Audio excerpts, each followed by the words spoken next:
Thank you all so much for joining us today for our afternoon fireside chat. I'm so lucky and fortunate to be here with you all today at the Pay TV show.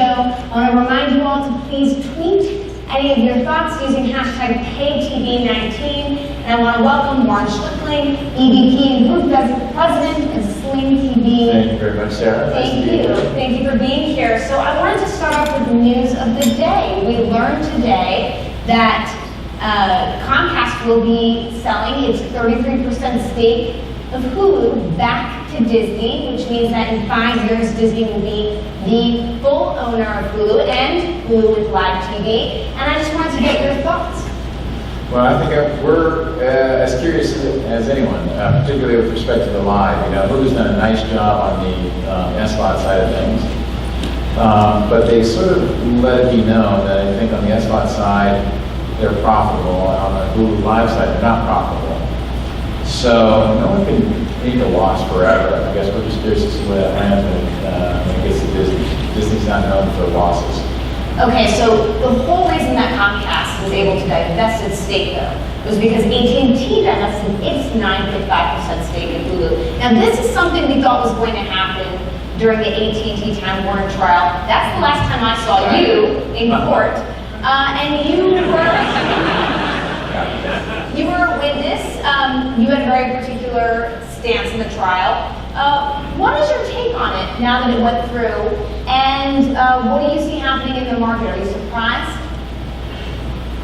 Well, there are a lot of questions wrapped up in that. But I will say that, you know, what we thought would happen, and testifying what happened, we think is actually happening, right? And feels like anti-competitive behavior, where, you know, I want to be careful about this, but it feels like, you know, someone put their thumb on the scale and said, it's okay, it's all right to actually be able to use these networks. You know, probably a lot of you know where we are with the Turner Networks now, or sorry, with HBO.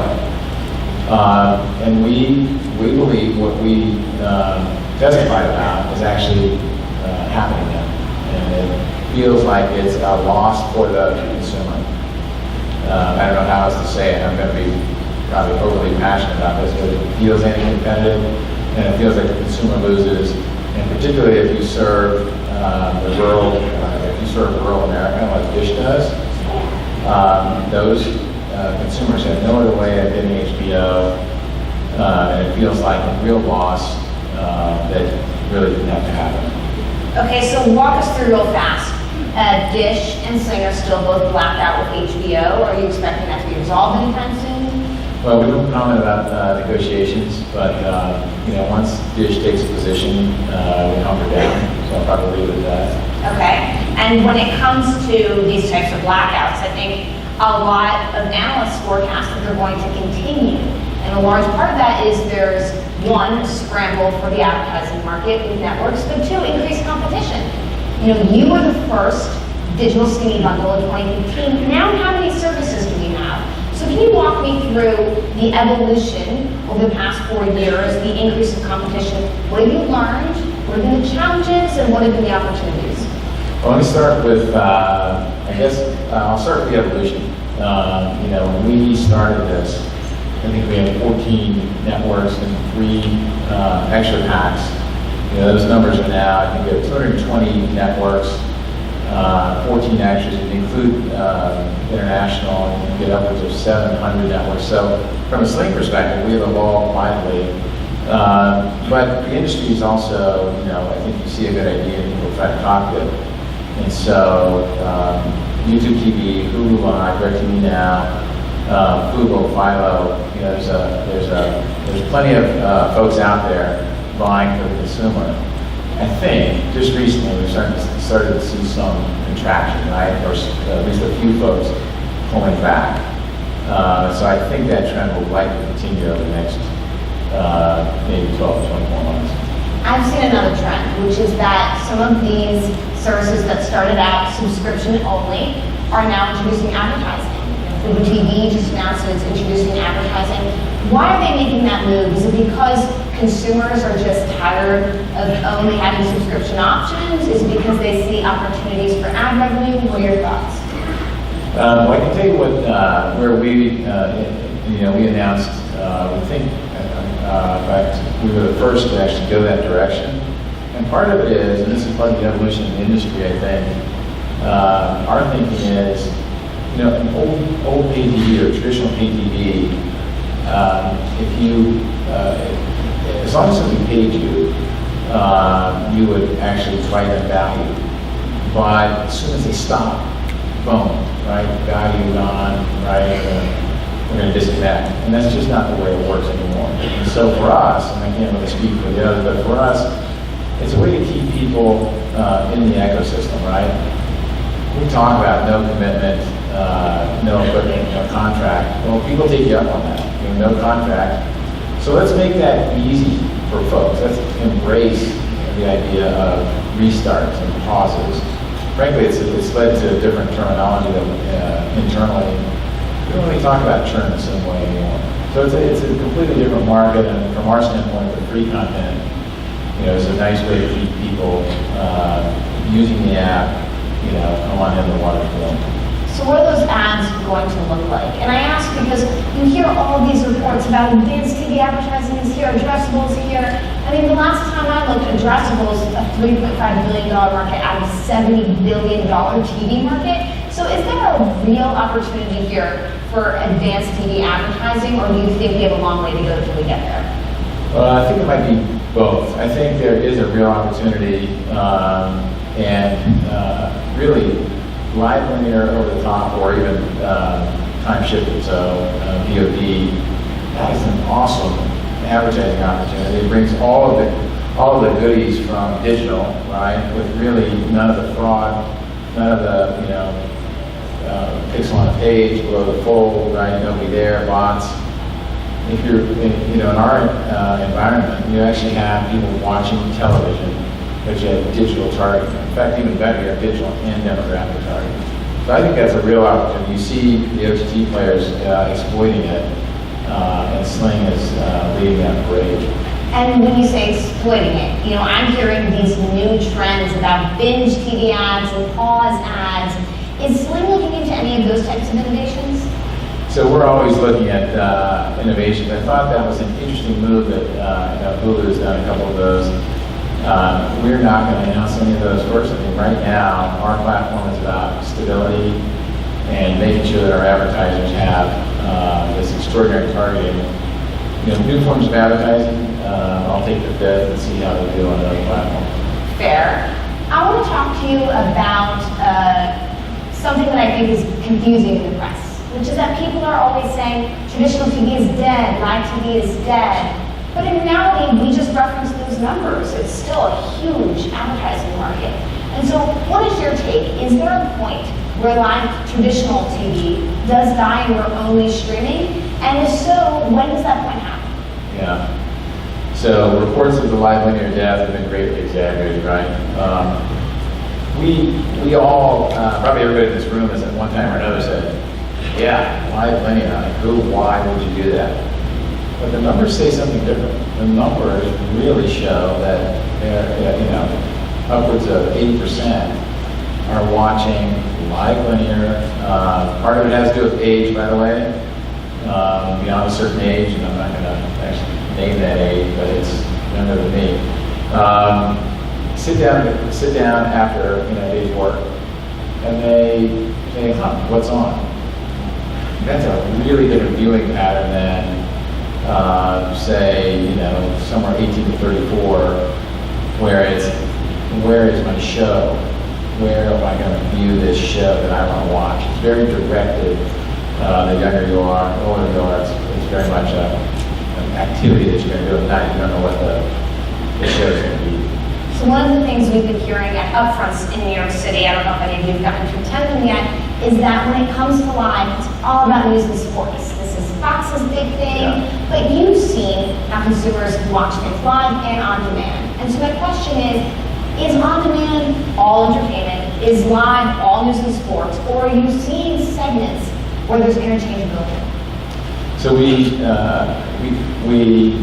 linear is, we talked about those really high numbers. It's not all news and sports.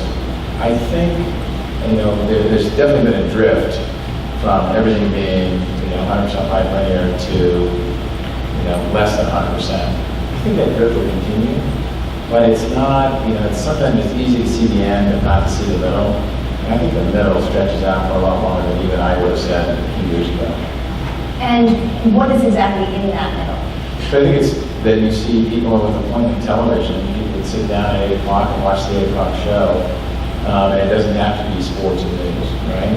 Now, if you look at Sling and the way we offer our VOD assets, we have more than 100,000 VOD assets, but the hundreds of viewing is still live linear.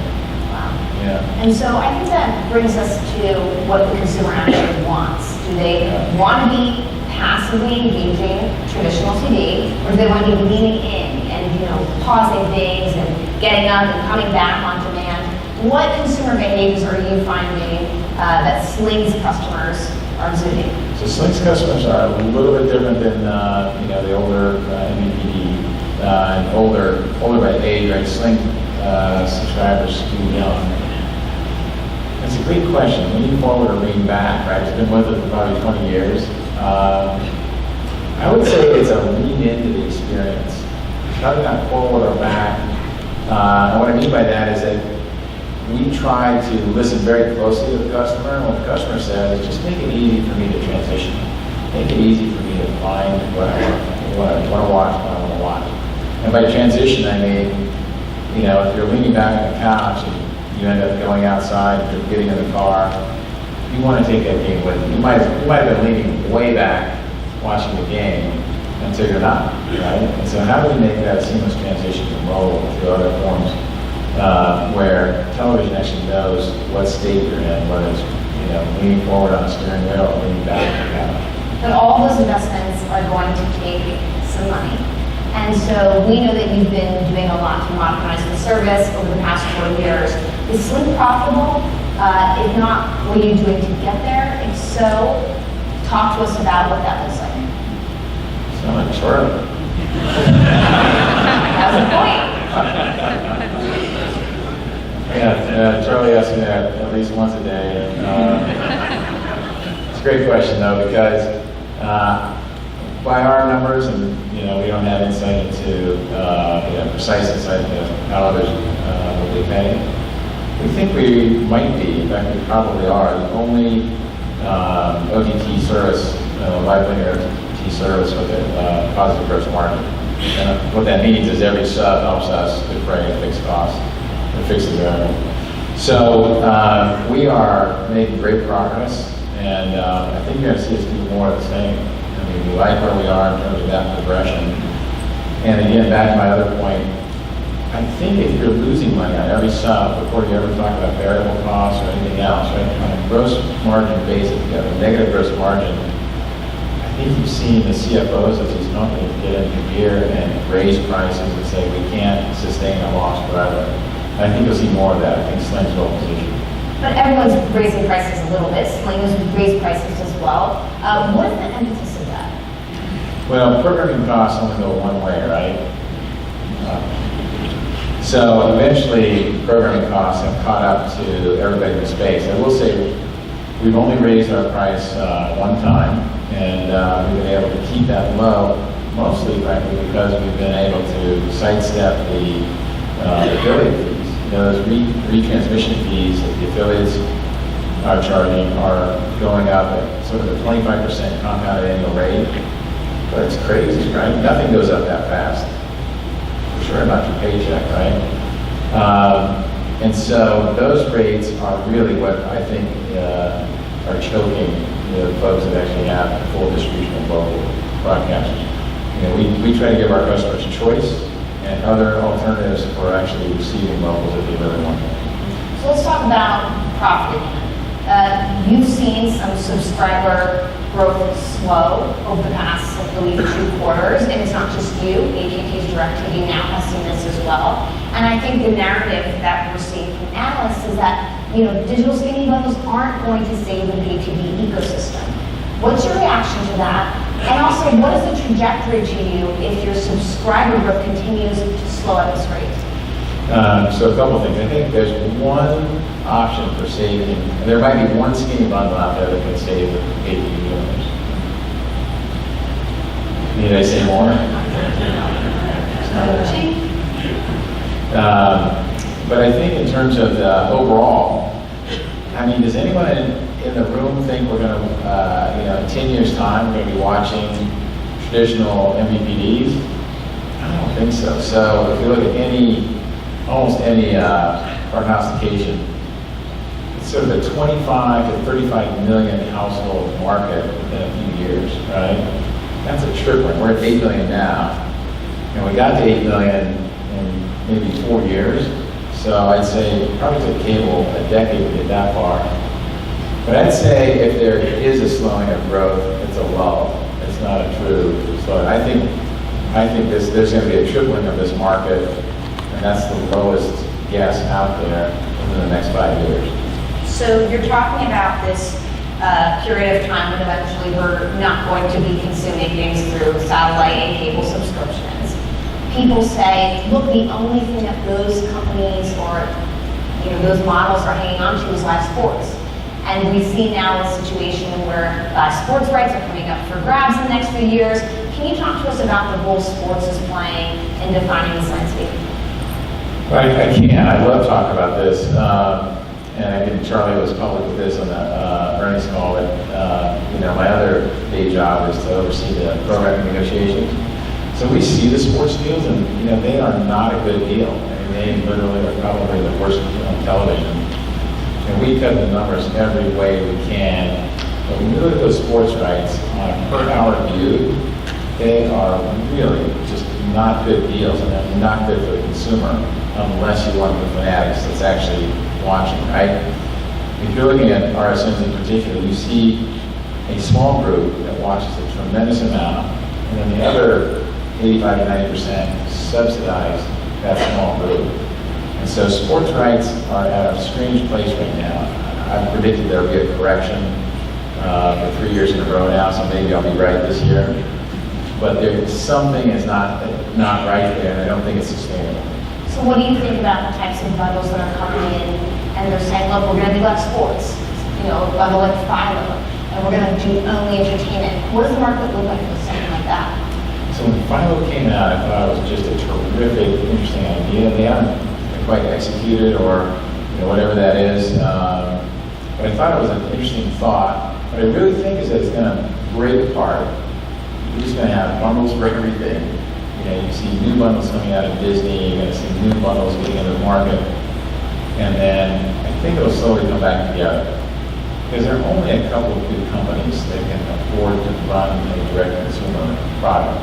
And I think that's where the aggregator comes to play. And that's what we are. We aggregate networks and provide a better deal than if you went out and actually added them all up yourself.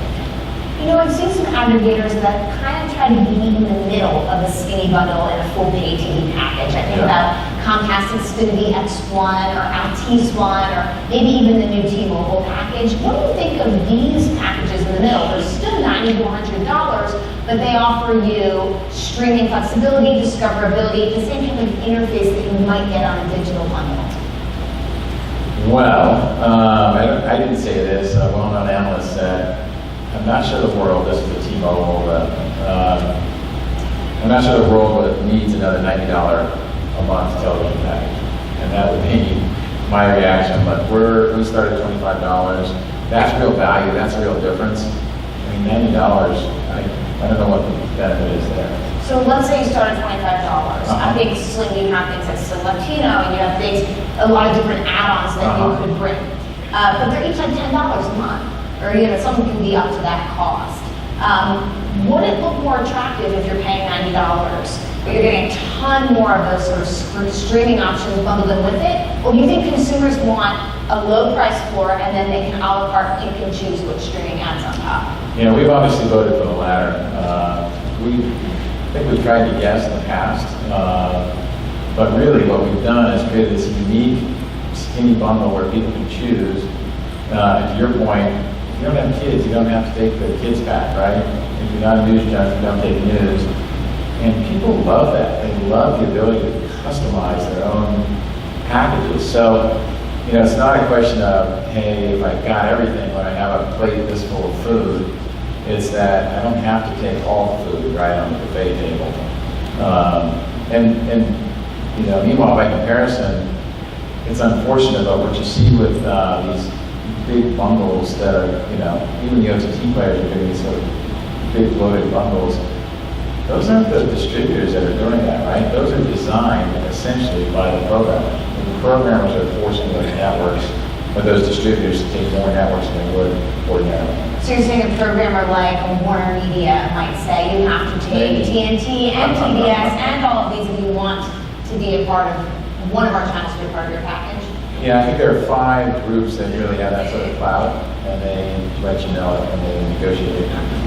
So we're nearing just the end of this conversation. I just want to know what's next for Sling. What are you going to try to do to stay competitive, and what should we be on the lookout for? Well, so we think we are competitive in a very competitive space. But in terms of what's next, one of the things we haven't talked about really is this idea that we got a culture of listening to the customer. And so this voice of the customer, I probably say it, half a dozen times a day.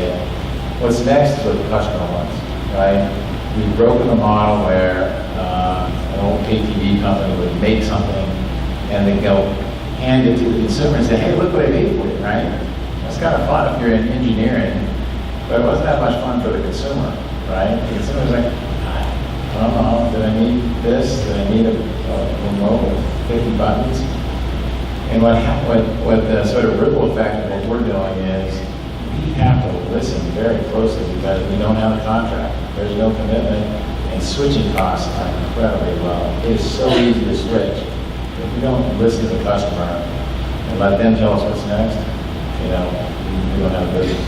So I want to thank you, but before we send you off, I think I want to just review a few of the things that we've learned today. I've taken a bunch of notes here. I know I've learned a lot from our conversation. Number one thing is that ads keep people into the ecosystem, which is really fascinating. I think we'll expect to see more ad support options from some of these live bundles. No commitment or contracts. Listening to the consumer means giving them options.